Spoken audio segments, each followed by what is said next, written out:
With the cost of living in the United States going up due to a number of things like inflation, and being able to see so many people's experiences online from posting about their new life overseas on YouTube or Instagram, more people than ever are considering taking the leap and looking at retiring abroad. The world has so many options, and there are tons of countries that can give a high standard of living but cost as much as 50% less than what you are paying now in the U.S. But unfortunately, I hear all too often stories about people who took the plunge, moved abroad, and less than a year later, packed up and headed back home. Not doing enough research and making even some small mistakes can be costly. So here are the 5 most important things you must do to prepare before packing your bags, selling everything, and starting the retirement you always dreamed of. Spending time in the country you plan to move to is essential. And not just taking a trip somewhere, spending a month and going, yeah, this will work. Travel to multiple countries that you think will interest you. You might go to one country like Mexico and say, I love it here, this is the one. But then spend a month in Belize and a month in Thailand and realize you like Belize way more than Mexico, but you like Thailand even more than Belize. So now you decide you'd like to spend more time in Thailand, and maybe visit several countries in that region as well while you are there. Because who knows, you could end up liking one of those countries even more than Thailand. Once you have spent some time in different countries and narrowed it down a little, plan to stay somewhere longer term. Immerse yourself there as if you already live there. Live like a local. Find your local shops you would use on a normal basis, for essentials and groceries. See what kind of activities you would do if you lived there. Find local clubs you could join to meet people. Try and meet other expats while you are there. See if you could make friends. Hearing from people who have already done what you are thinking about could give you much deeper insights into what life could really be like for you if you move. And you can learn a lot more than you probably would have from just spending a couple of months there. Many people who move abroad can end up feeling lonely or isolated, especially if they have not done enough research and moved somewhere that may not be the right fit for them. Anywhere you go will require that you get a visa. The visa process alone could decide for you that certain countries will not work. Fortunately, moving abroad tends to be much easier than immigrating to the U.S. Lots of countries make it relatively easy to get a visa to visit somewhere longer term, like 90 days or sometimes even more so. You can get a better feeling if this could be somewhere for you to live permanently, and from there understanding what the residency visa options are, and whether or not you could get citizenship or not, will require you to talk to an expert. Talking to an expert or an immigration lawyer is essential. You will want to find someone who deals with expats moving from the U.S. to the country you are looking at. They will be able to tell you exactly which visa options are available and what the pros and cons of each might be. There could be different options for the same country. Many countries have a special visa commonly called a golden visa. This is usually for retirees who are able to purchase a home above a certain price or even invest a similar amount into a specific area of that country's economy. Doing so usually fast-tracks residency, or in some cases even gains you citizenship, so talking to an expert will take out all the guesswork and can save you time and money. Now this is another area where you will need to talk to an expert. If you are leaving the U.S. and not renouncing your citizenship, you will still have filing requirements in the U.S. every year. They can tell you if the country you are looking at adds a tax on Social Security you would bring in, which obviously could be a deal breaker. They will also make sure you are able to file all their local taxes properly, and don't miss any deadlines causing fines or penalties.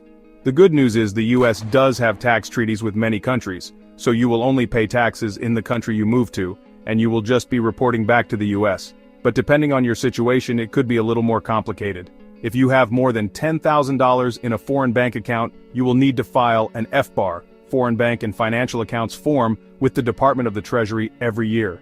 This is a way the U.S. stops people from trying to avoid paying taxes by keeping money offshore in a foreign bank account.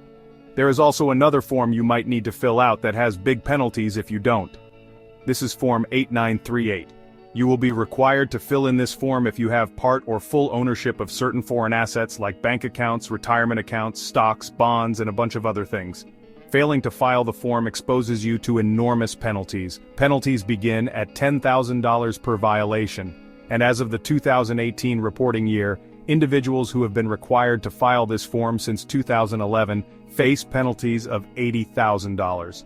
The triggers to the Form 8938 reporting obligation are broad and extremely complex. The form itself is also extremely complex.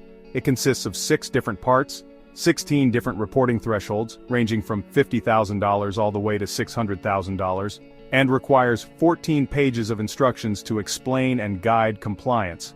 Annoyingly, the Form 8938 is very similar to the Foreign Bank Account Report (FBAR), and unfortunately the filing of one does not eliminate the obligation to file the other. Often an individual with a mix of foreign bank accounts, foreign investment accounts, and foreign retirement accounts will report the exact same set of accounts on both the FBAR and the Form 8938. This should be taken very seriously when moving abroad as the penalties are so severe. This is why you must get a tax expert who knows what they are talking about and works with expats specifically moving to the country you are looking at. Now obviously in retirement, healthcare is going to be one of your biggest expenses. Leaving the United States means that Medicare Part A will no longer cover you, so you must be well prepared before you get on that flight. There are different expenses concerning healthcare, so you will need to do your due diligence. For example, do you need to take medications regularly? You will want to find out if you will have access to the medications you need and how much they cost overseas. Some places could be cheaper, hey, that would be a big win, but this might not always be the case. So stocking up and bringing them from home, or having an insurance plan that will provide them could be necessary.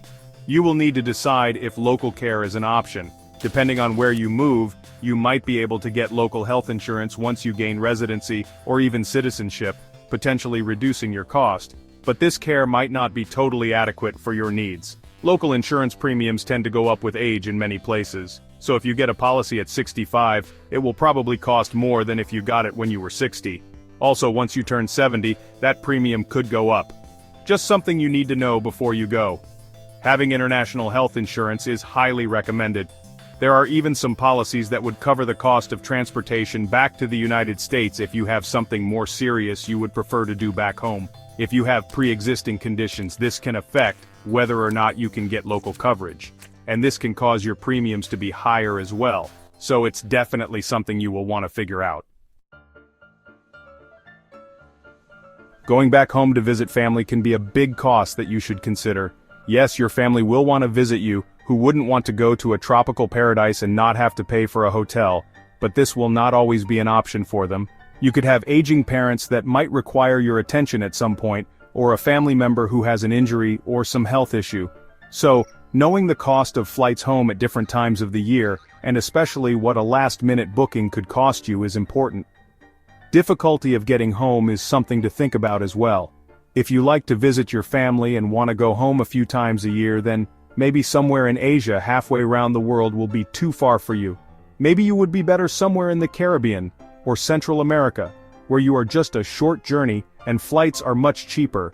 If you have family that could visit a couple times a year, then picking somewhere that isn't too difficult or a hassle for them to go to should be important. For many, moving abroad for retirement can be life-changing.